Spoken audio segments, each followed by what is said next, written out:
Every family has their classic holiday recipes. And in our family, the real classic was Auntie Lulu's meatloaf. Oh, how we loved our Lulu. Her meatloaf, however, not so much. Luckily, we made sure she never found out.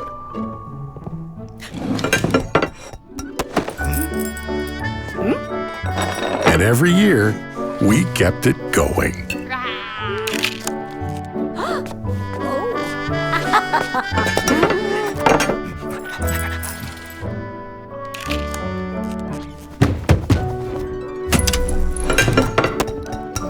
Oh. Good thing I made two. The tradition lasted for years. Until this year.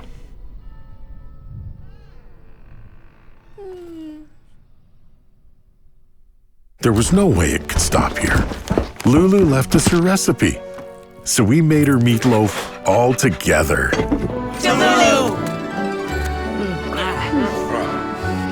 And long live her meatloaf.